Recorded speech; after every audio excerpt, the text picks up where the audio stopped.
Welcome everyone. My name is Damaris Pereda and I am the National Programs Director for Period. It is such a pleasure to be here in partnership and collaboration with the Intersex Justice Project. We are honored to be partnering with this organization to really talk about a subject that we don't want to put a blind eye to. Today we're going to be talking about intersex people and periods and what that means and what it doesn't mean and just everything in between. And so we're really excited to just hear from different people's experiences. So I'm going to just go ahead and pass it on to our moderator for today, which is Sean and Saifa from the Intersex Justice Project. Saifa, take it from here. Thank you. Thank you, Dama. Thank you to everyone who showed up. You could be doing other things, you can be other places, but you're choosing to spend your time with us, and I appreciate that. So before I introduce the very amazing panelists, I just want to take a moment of silence. I'm wearing an ATL shirt, a black ATL shirt. I just moved from Atlanta, Georgia to England for a research fellowship, and I wanted to take a moment of silence to remember the Asian women and the 6 Asian women and 2 other women of color who were murdered as a result of racial terrorism.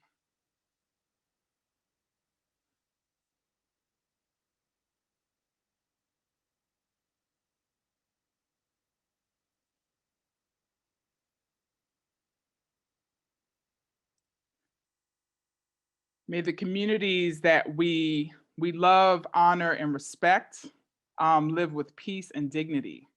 And when I say that, I mean people of color, people who are migrants, people who are queer, people who are part of your communities, who are laboring under white supremacy. May they live with peace.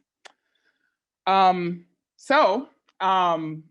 going to go around and ask the panelists if you can share your name, your pronouns, and who are your people? Who you repping? Where you calling in from? My name is Nick Manchester. My pronouns are he, him, or they, them. I am currently living in Colorado in the United States, and I am repping the indigenous peoples of this country. Hi, everyone. My name is Crystal Hendricks. I'm an intersex woman. I am all the way from Cape Town, South Africa, and it's good to be here today. Madi, talk to me. Hi, everyone. I'm Madi. I use they, them pronouns, and I am from Sacramento, California. Hi, my name is Yesenia Leon. I'm right now based in Berlin, but I'm from Colombia, so I'm definitely representing all the Black people from Colombia, especially the Black indigenous ones. And I want to shout out my friends from Bremen, Germany, who are here. They are here, and I love them. Yes, give love to the folks. So I just want to do some general education before we start the panel, just to make sure everyone has the shared information. So when we talk about intersex, we're talking about sex characteristics that include gonads, hormones, chromosomes, and genitals that are considered by the medical establishment atypical for males and females. Bastards. So up to 2% of the population is intersex, right? But those account for people who are identifiable as intersex, because we don't really know who's intersex. Unless you can get a genetic test, I'm not sure if anyone on this call is not intersex. There are over 35 documented intersex traits. So that just lets you know that anyone on this call could be intersex. And these intersex traits can manifest in childhood, in adolescence, or in adulthood. So again, we just don't know who's intersex. But I want to put forward that the people on this panel are dynamic and are great. And they have a lot of great experience to share. They're dynamic activists. So to open up the conversation, I want to ask to the panel, what is your experience around bleeding?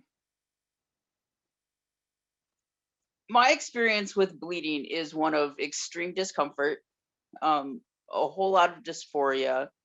I often just call it my body betrayal. It's it's really embarrassing for me. And, you know, especially as being a guy, it creates a lot of social discomfort because there's no services for me to be able to go to. So either I go to the wrong bathroom or I worry about what do I do with my period products after I exit a stall. And so it just creates this nervousness of going out in public at all during that week, even though I really have to. I have a very interesting experience around bleeding in general. It's definitely not something that I like to talk about, and that's something that, you know, I think that we're going to discuss a little bit further into the panel and into the questions. But I do, wow, sorry. I do have experience with it. As somebody who can, as like an intersex person who can have a period, it's not something that happens very often for me. It's so like once every, you know, few years or something like that. Like it's very much not a consistent part of my life. And so it's not something that I tend to, you know, think about or even talk about. But I think it's something that's so important to like bring up to other people. It's so important to, you know, have this conversation about like, okay, you know, bleeding doesn't look the same for all people. And especially like when we're bringing intersex people into this conversation, we need to have this like, you know, this setup of like, okay, maybe you are a person who bleeds, and, you know, for me, I am, but I also, you know, again, have that distance from it in a way that, you know, some folks who maybe aren't intersex don't have. And yeah, definitely something that I'm going to continue to chat about like as we move through this panel. Actually, I can like relate a lot to that, because for me, it was always connected to something first that I should have, like that should happen to me, but that somehow needed also to be induced, like, I don't know, with hormones or whatever the fuck was given to me being, I know I try not to swear. I try You know, yo, talk your shit. Talk your but it shit. was like, it was something that should happen, but was connected to a lot of hustle and struggle because it didn't happen. And there wasn't a proper answer for it. And there was like, that made me to something different back then, especially with doctors. And like, I was trying to, I should fit something that my body wasn't even able, and maybe my body didn't want to and needed to. So I think that was always connected to a lot of stress and expectations that weren't mine, but they were put upon me. And I think that's my connection to bleeding. And that was something that also was suggested to be on a regular basis. And so I think my connection is also, yeah, something around disrupted to it. I think it's a very weird connection. And I actually, when I did it or when it happens, it's connected to a lot of pain also. So yeah. Everyone, I would say if I think of my experience of bleeding as an intersex woman that doesn't bleed, I think my experience with bleeding is more just feeling ashamed of, you know, what society says of what a woman should be and how you as a woman should develop. I feel I just have this relationship with bleeding, where it felt like I'm less of a woman because I do not bleed. And then because of the standards of society forced me in so much shame with hiding with who I am, and, you know, hiding that I do not bleed for wanting to fit in and wanting to be normal like everyone else. So I think that it's a love and a hate relationship that I have as an intersex woman with bleeding. Yeah, thank you, Crystal. I think what you bring up is so important, right? Like there's this like this societal expectation for people who are assigned female to bleed. And that if you don't, then it's just like, well, what's happening, right? It's just like, what's going on? So thank you all for sort of like that opening question. You all came with a lot of good thoughts and a lot of just of your personal experience. So thank you. Let's keep the ball rolling. Second question. So how do you talk about your period? what words do you use? I'm totally fine starting off on this one. Yes, Mari. Yeah, take an initiative. I don't talk about my period. This is actually the first time that I feel like I've ever publicly talked about this or even considered the idea of talking about it. As someone who identifies as non-binary in addition to being intersex, talking about it has always, again, like brought up that sort of like discomfort, that sort of dysphoria. So like I'm very I guess new to the idea of like, oh, what language am I actually comfortable with? And it wasn't until chatting about this panel that I was like, oh, I actually think that I like the idea of saying like, oh, bleeding versus, like menstruation or, any other language that you could use, because I think that there's less pressure around saying like, oh, I'm a person who bleeds, because that's something that like, again, for me is so like inconsistent that I don't feel like it like other terms. I feel like other terms sort of imply that there's this thing that happens very regularly, or it's a thing that happens, in a consistent way. So just saying like, oh, I'm a person who bleeds, I think is a much more comfortable thing for me. And yeah, I'm actually thankful to finally be getting that language to be able to talk about this.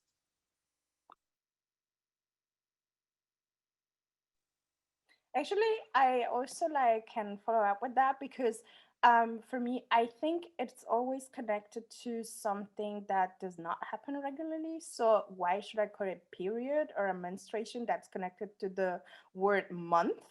And I think for me, it was like, when we discussed about which kind of words we want to use, for me it was very clear that I would not call it period or a menstruation, because that does not relate appropriately to my body, that does not include me. Also, it's something that happens sometimes, and I mean sometimes related to also years that it doesn't happen. So and it took realizing that it took at some point the pressure of having to think about in cycles, because that's something that it's suggested all the time when you're assigned female at birth, that it's a cycle, and that if it's not happening and during this amount of time is weird. So for me, I started at some point to call it also bleeding. And also, actually, when I started talking about it, it was more like, for me, I wrote stuff down around in my first language, which is Spanish, and I of course call it sangrear, because it makes more sense to me. It made a lot of sense, and it was more appropriate. That's something that should psychologically, I don't know why, happen on every month or whatever. Like for me, it didn't. Bleeding was the only, and I don't talk so much about my bleedings, and I think that's also it's connected to the thing that intersex people are not counted in this conversation, and that when we talk about periods and stuff, it's always, we have a very concrete image of who is bleeding and who's not. And I think that was also a long time for me just not to even talk with anyone about it. Wow. Thank you, Yesenia. Nick. I have kind of two experiences with periods. I'm trans, I'm also intersex. And so when I first started my period as a teen, it came after I had been forced onto hormones because my body was masculinizing too much.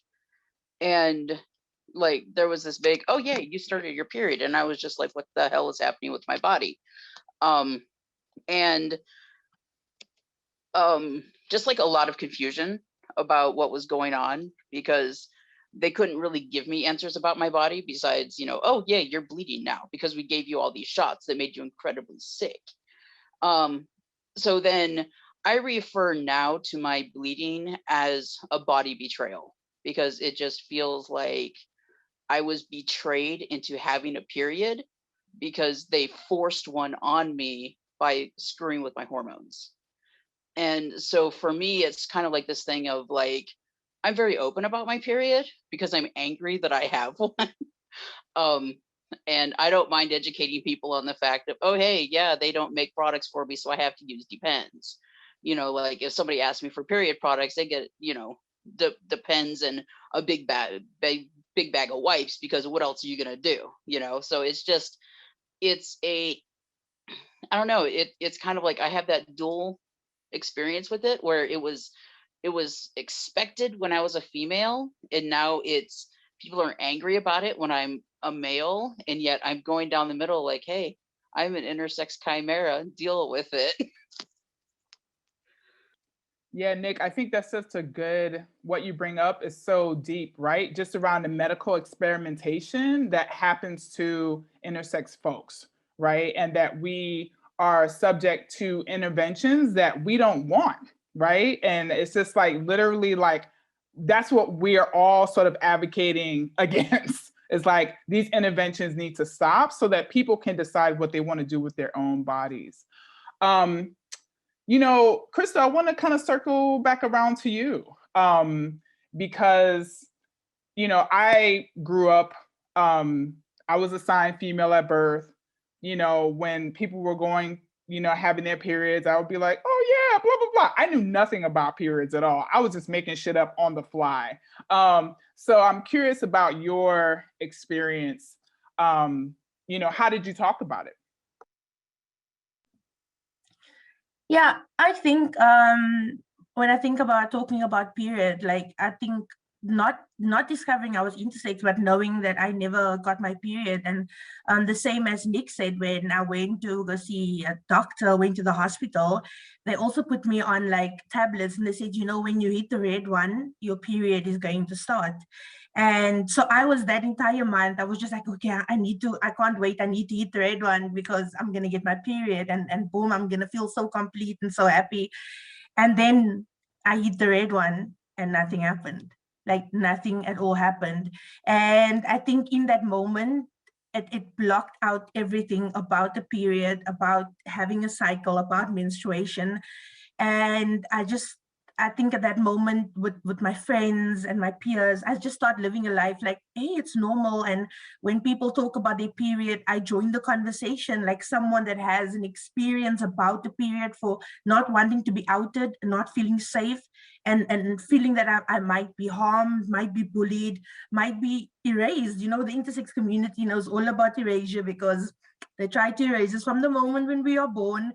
And you know, like you want to combat that erasure. And I for a long time in my life, like I was a part of the conversation and act like I was someone that had a period, and I knew nothing about periods at all. But it's just to feel safe, and just to feel that you belong. And I think it's up to the point where you actually come out and discover so much about your body that you can be proud, and we can have this conversation. Like, you don't see intersex people talking about period, because I think that was the one thing that society used to erase intersex women identifying as well. Like, how can you say you're a woman? Like, do you have a period? Like, no, you don't, so therefore you are not a woman. And now I feel like intersex people are coming out and saying like, bullshit, like, you know, you don't decide who I am who I am, and let's go with the flow. Like, you know, don't worry about on flow. Let's go with the flow. Yo, that is brilliant. That is brilliant. You know, and I think, you know, everybody needs to come out and be fabulous like you, Crystal. You know, just come out and just be fabulous. Thank y'all, everyone, again, for all of your very deep, thoughtful responses. So in this process of, you know, bleeding and just your journey, right? Your gender journey, your body journey, like what have you learned about your body? I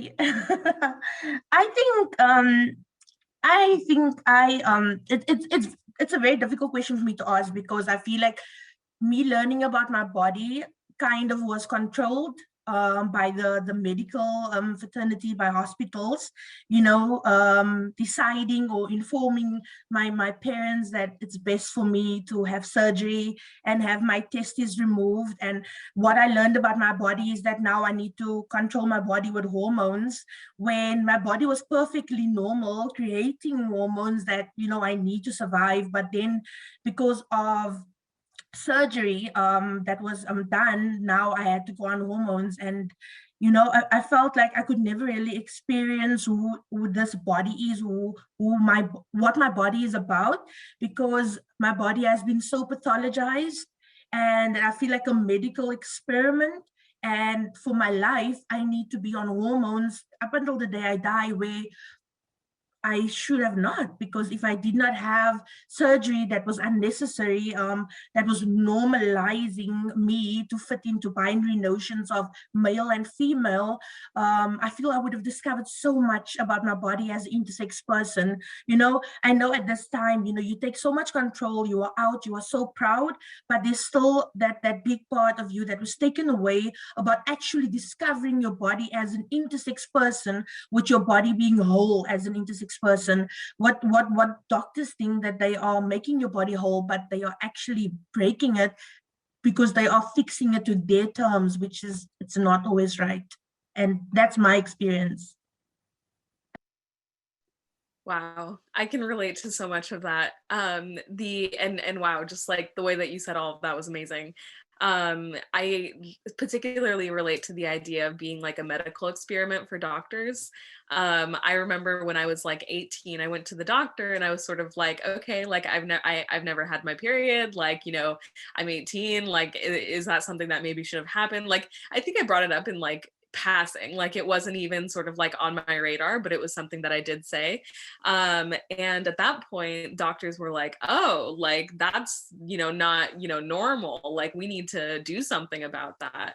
And for them, that included a lot of like hormones and other medications, and they wanted me to do this and that. And I remember just being like, I'm comfortable in my body. Like I'm fine not having a period. Like that's fine with me. So the fact that they were trying so hard to get me to fit into this idea of like, oh, what is someone who's assigned female, or like what does that look like? It was so uncomfortable for me, and it actually led me to just not going to the doctor like straight up for years, because I was like, well, you're just trying to force me to do something with my body that I don't want to do. So yeah, like getting to make the decisions about my body, about, okay, no, I don't want to go on hormones, or maybe I do, and maybe I'm comfortable again not having a period, like that's something that I'm fine with, has been really like a complete journey of its own, like figuring out what I'm okay with and what, versus the idea of what I should be. So yeah. Nick, I know it's been like double dutch. You've just been waiting to jump in. So, jump in, Nick. Okay. I think for me, what I've learned about my body is how to tell when a cycle is coming on, because being a chimera, I flow from, more of the estrogen to more of the testosterone. And so I can tell when one's coming up, but the estrogen makes me feel sick and that sort of thing. But I think that's like, I think some of the severity of my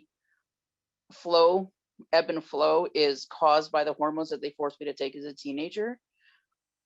And I'm also coming towards, whatever menopause will look like for me. And but then I have this deep-seated fear of going to the doctor because of the very things they're talking about, medicalizing. I went to a doctor one time for, just to see if I could even get an ablation. And instead I was offered sterilization and castration. And I was just like, no, and so there's a lot of fear of going to the doctor, a lot of fear of being medicalized further, and feeling like I'm in my 40s and I still really don't know what's going on with my body because there's nobody I can ask.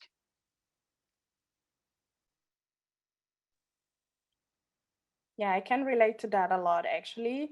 I always say And my mom always, hi mom, it always cracks about because I say, I could hold a degree in medicine, specifically in, I could be an OB-GYN. I also hold a PhD in pharmacology because I have to know these things. I'm a fat person. First, I'm a Black person.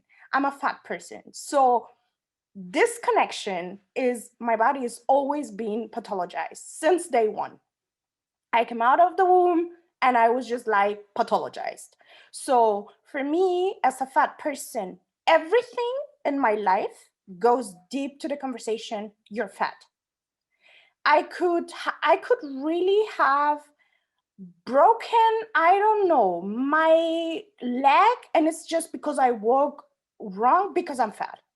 So I had to really the whole time fight literally to everyone and everywhere I go because I'm a fat person. So I discovered very late that I'm an intersex person because of my hormones, because my body was put upon hormone treatments to ensure I could give birth, because that's what basically women do. And I was assigned the whole time it has been ignored. Then I do not identify as a woman, but that was never the case. That was like always out of the conversation, just because I look somehow. And that's something that really I have to say, there is no way to look intersex. We all look different. There is that gender expression and how we look, that two different business. So, and also like being the whole time pathologized as someone who should be giving babies to this world and should be having enough amount of female hormones that have been putting me through a lot of medicine, through a lot of actually also operations and surgeries, because my body wasn't good female enough. I'm talking about an experience of 15 years. So I had to advocate for my body at some point, because I never had this sense of like what's going on with my body. I know through all the birth controls, to all the hormones, to all the estrogens, to everything that I was put upon, I had to say at some point stop and to figure out where to go, because I have talked to many doctors in my life. I've been in many surgeries. I've been talking from health practitioners, from oncology, to everyone who could at least explain what's going on with me. And no one could tell me, you're just intersex. No one. It took me move to another city to find someone who actually, as a trans doctor in the city where I live, that's a trans person, and it's a doctor, to tell me, you know what, this is going on with you. This is some, and I'm almost 33, so it's like something that it took me a long time to figure out. And until then, I just had to fight every time, just because the conversation was always around, you have PCOS, which is very common, and that connected to fatness. It's just like, you're just fat, so therefore and it's your PCOS, and therefore your body cannot produce an enough amount of hormones for females, and that's why we're gonna give you metformin, we're gonna put you on birth control, we're gonna put you on everything. And till the point that it wasn't, I'm not talking about mood swings, I'm talking about, I don't know what to do, I'm in pain. So I know there's a lot of practitioners looking in here, and I think that's something you should very, very listen to. Like, stop pathologizing fat people, stop pathologizing especially fat bodies. Ask yourself, like, what's the question besides you're a fat person? Like, that's something that I actually do. I go to a doctor and I say, I'm sorry, my back hurts. Something very common, because I'm an educator, I sit a lot. And they say, you're a fat person. And I say, yes, could you tell me, besides the fact of stuff that I already know, could you please tell me what could be else? And I think that's also something that that really goes lost in conversation in intersex conversations. Hormones are different. We don't talk about a spectrum. We also do not talk about the different variations of being intersex. And it took me a lot of years, and going to human gender, how do you call it? Like the person who looks at your chromosomes, how do you do that? How do you call that? I don't even know, but there was someone who looked at my chromosomes and could tell me. So, you know, that shouldn't be, geneticist. Yeah, that's the person. So I think what you bring up is I think all of y'all are just nailing these questions. And I think what you all have brought up, which I kind of want to just kind of crystallize, is that intersex people are pathologized, right? Like we use the term intersex. You can use intersex variations in sex characteristics. But what do doctors use? Disorders of sexual development. Now they may say differences in sexual development, but it's still DSD, right? And, you know, I think what you bring up around seeing a geneticist, if you have health insurance, because a lot of people don't have health insurance, unfortunately, if you're living in the US, is that a lot of people have been misdiagnosed, right? There have been people with PCOS and they may have other intersex variations, right? I think sometimes doctors, whenever they see something that they're not sure of, they're like, oh, androgen sensitivity, hyperandrogenism, PCOS, right? And it's just like a catch-all, right? But so many people get lost in the process. So I want to jump to this question for the panel, because I feel like we've touched on just like people's experiences with medical practitioners, right? And one question I do want to bring up is that for the medical practitioners who are on this call right now, because it's going to be recorded, people might watch it later. Based on your experiences, what would you tell medical practitioners who are watching this right now? All right, I have a good one. Believe intersex people when we talk to you about our own bodies. Like it's so, having lived experience, being in our bodies 24/7, growing up with our bodies, like that is oftentimes, it's so much more important and more relevant than like you know, one day lecture that you might have taken about what it means to be intersex. You know, intersex people, we know what's best for our bodies most of the times. And if medical professionals started to just accept, you know, that we do know about our bodies and that our lived experience is important when we bring these things up, it would be so much easier to have these conversations.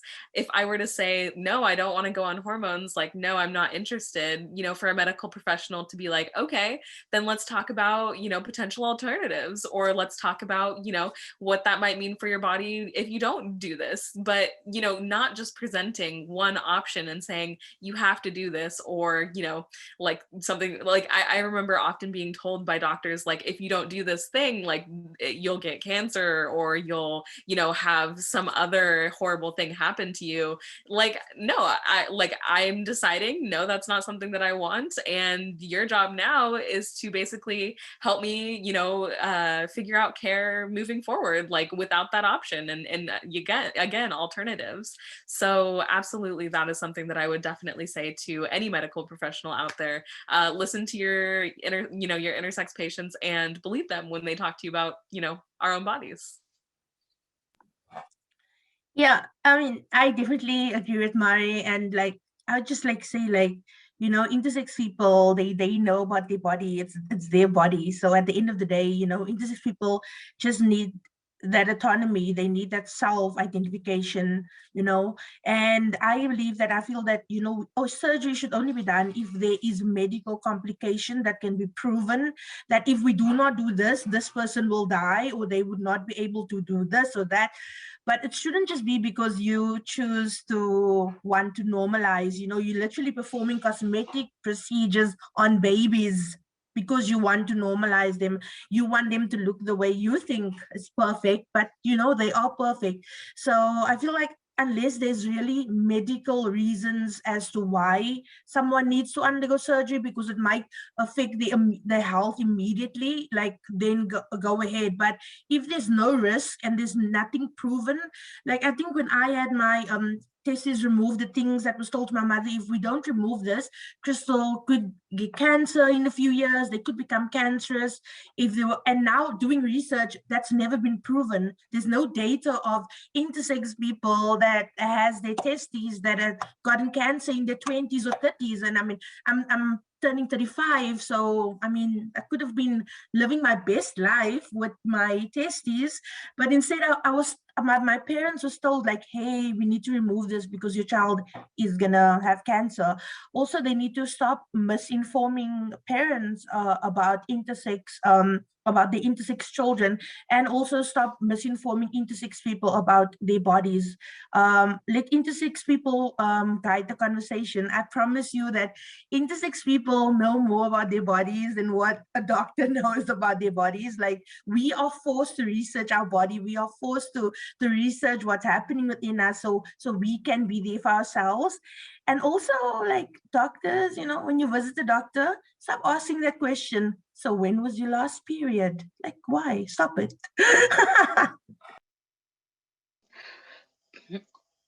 Crystal, I often lie when I get asked that. And they'll be like, when was your last period? And I'll be like, oh, last week. It might have been 3 months ago, but it was last week, damn it. Now let's move on. So what I would say is, and unfortunately, this is necessary to say because I know a lot of adults that has happened to. When an intersex person comes to you for help as an adult and they are having hormonal issues, and they can tell you that they are having hormonal issues, they can tell you that there is something wrong with a part of their body that they want removed, such as my uterus, do not, under any circumstances, offer sterilization or castration of any other body part. Do not. There are so many of us that have had to experience that.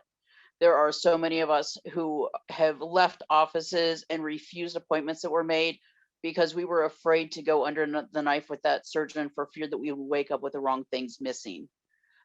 So do not, under any circumstance, ever offer that.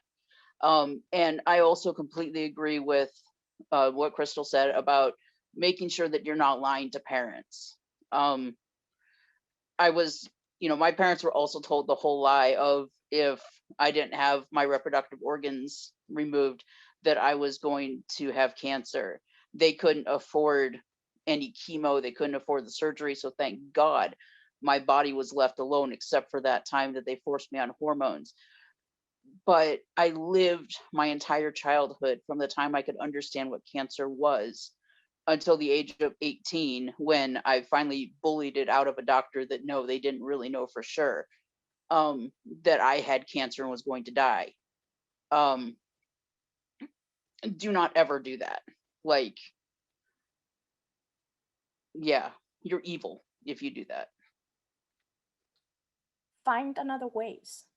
Find another ways to see bodies that do not fit in your idea of gender binary. Find fucking ways, teach yourself. Find books outside your white, that when you look at books, they're all white, actually. I have a lot of friends who are practitioners and they're doctors somehow. And have you looked at their books, what they talk, who are they talking about? Do you know the history of OB-GYNs? On who they tried their science. So for me, it's like, I don't even remember when I was the last time to my OB-GYN, because I actually have to find another one. So, and I have to make sure this person, when I go there, I can be me. I'm not hiding anything from me anymore. And I don't want you to come to me with your very cisgender idea of how my body should look like. If you cannot deal with that, That's fine. That's none of my business. It's actually not fine, but it's none of my business. And it's not my business to teach you as my doctor about my body. So find ways to teach yourself on that, because I'm tired. I'm really tired. This experience is something that you can find. I'm actually reading about intersex people during the time before the 1900s. So we have existed since ever then. That's nothing that you can tell me that has not been written before. So find your new books. Find you new books. Find you new people who can you talk about. Deconstruct your idea of how people and bodies look like and how their hormones are and how they should look like, because this shit is tiring. Woo! Y'all are really just humbling me. You know, these are some bad asses on this panel. I'm gonna ask for y'all to drop your information, how people can get in touch with y'all on social media. You know, these are two organizations, Period and IJP, that are coming together for this. But as Caitlin said, come on, Caitlin, drop your Venmo in the chat, drop your PayPal. You know, get that Skrilla, because what y'all have offered us is invaluable. And I just want to personally thank y'all for responding to this call and just like really showing up. So we're going to open it up for questions. And, you know, I would ask when people ask questions, you know, let's keep it cute. You know what I'm saying? Let's keep it cute. I think people have shared very graciously and openly. So basically, I'm going to hit y'all with this. What do you wish sex educators would say or teach about puberty, menstruation for intersex folks? That it's not a one size fits all sort of situation when it comes to sex education and just, you know, everything else, like bodies, reproduction, all of that fun stuff. Like, I used to advocate so hard when I was even in high school to be like, okay, there's not just these two. I mean, I see the two diagrams that we have, but that's not it.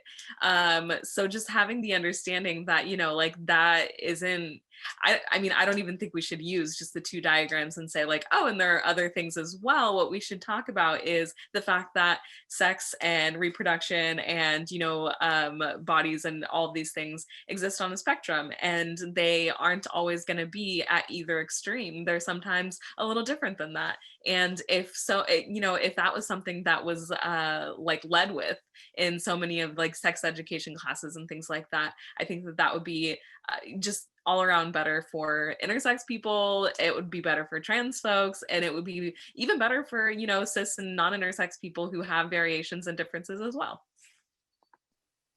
I think it also needs to extend to other classes. Like when I was in high school, we had to do that stupid pi square class for genetics, and we were told to use our own genetics. Well, mine are 46XX, 46XY. I did that in that stupid Punnett square, and I failed it because the teacher said those genetics didn't exist. So like just including us everywhere in education will just help change and stop erasing intersex kids like literally everywhere in school. That's dope, y'all. So the next question, I'm kind of ping-ponging it. So I really like this one, and I'm the moderator, so I get to pick out my favorites. No question is dumb. All questions are great. Love that for everybody. But basically, this question is, my 1-year-old daughter is intersex. What would be your best advice for me as a parent? Advocate strongly. Get in touch with other intersex people. And if a surgeon goes to suggest surgery or tries to force surgery, do your best to get help from adults in the intersex community, because believe me, we will fight for your child. Yeah, and I think being an adult now, I think just let the child be a child. Like, I think that is just the important thing. I think from 12 on, questioning your body, you forget to be a child and you forget to have that experience of, having a carefree life, because you are so pathologized from so young that, your mental health and everything starts becoming fragile. So I would just say, just let your child be a child and just make sure that you educate yourself on intersex experiences. And also, trust me on this, kids, they know so much. Trust your kid before anyone else. Trust them a lot. They're gonna tell you what they need and what they want and what they definitely do not want. Teach yourself on that. Really, it's gonna be good because your kid is already good. So I want to get to this question. I think it's important. This question is, how would you advise another intersex person? How would you advise them to approach medical professionals about hormonal treatments, surgeries, etc.? I would love to be more confident and appreciate some advice. I can just say from my experience, right? So for me, it was a key to read a lot. That's actually just me. That's my thing. I have to say, since I couldn't find answers that were fitting me, I'm ensured that I knew enough. And believe me, I know more than a lot of doctors about what it means to be intersex and Black and fat. So when you go to a doctor, trust yourself that you will know, again, more than this person in front of you. And if this person somehow meets your needs, relax, because then you know this person is listening and this person is taking care of you. Unless then, don't let your guard down. I'm sorry, I have to say it that way. It's annoying, it hurts a lot, it takes a lot of energy. Don't let your guard down. Trust yourself first. Your body, you feel it, you know it, even if you don't have the language for it. I did not have for a long time the language for it. Trust yourself first and trust your gut. You know, you're feeling it, it's yours. It's like, that's the best thing. And when you see a doctor and they're just trying to tell you bullshit, because that's 99% of all the time what happens, just let them speak and go and find another one, because it's like dating. I'm sorry, I have to say it that way. It's like dating. You have to find the perfect match, and sometimes it takes a lot of time. I'm going to echo everything you just said and add, take someone with you. Take someone with you. Do not be afraid to drag a friend or family member into that office with you. That doctor may try to intimidate you out of taking that person out of the office. And if they do, run like hell. And that's on how not intersex people can advocate for intersex people. Just saying. So I think there's been like a lot of questions around, language, a lot of questions around language, right? So like, what is some good language that feels intersex affirming as intersex people like interact with medical professionals, doctors, therapists? What feels like good language for y'all? For me, I always recommend that people try to stay away from terms that can be like super pathologizing and medicalizing about the intersex experience. So like condition or like disease, disorder, like these are all terms that to me at the very least are very othering. And again, they sort of place this idea that like intersex bodies are wrong in some way when obviously that's not the case. And then I of course recommend that folks use terms like, an intersex variation, like, variation is such a good term to use when referring to, any part of like an intersex person's body. So intersex variations, intersex people, intersex bodies are definitely exactly all the terms that I recommend folks use, especially in, you know, the medical context. Yeah, I would also echo on Mari as well. I think for myself also, when I was diagnosed, pathologized, I was told that I have complete androgen insensitivity syndrome. I still don't know what that really means, and I really don't care until I found the word intersex, and that was the word I became comfortable with. And also identifying as an intersex woman, and you know, sometimes you get called out because people ask you a lot of questions like, so because you identify as a woman, are you identifying as a cis woman? I'm like, no, I can never be. I identify as an intersex woman, and that is what I am comfortable with. I think when you move over to calling things a disorder, a disease, or it's really pathologizing, and it can really be harmful towards intersex people. I think also when speaking with intersex people, ask them what they are comfortable with as well. I mean, I do know intersex people that are comfortable using words like CAIS or AIS, and it all depends what they are comfortable with. But for me as an intersex person, I am comfortable with the variations, and also just by using the intersex word. I want to ask all the panelists one final question, which is, what would you tell your younger self?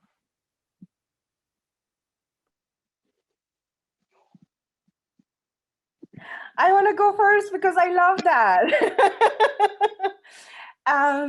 Be bold.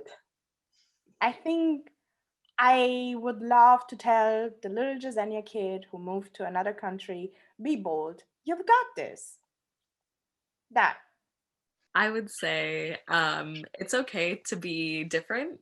It's okay to not fit into the molds that society has sort of like created and expects us to fit into. It's okay to, you know, not, it's okay to advocate for yourself. It's okay to challenge the ideas of what it means to be, you know, either a person who bleeds or a person who's, you know, assigned female at birth or whatever. That's okay. Like, you know, I think that my younger self would have loved hearing that. And so.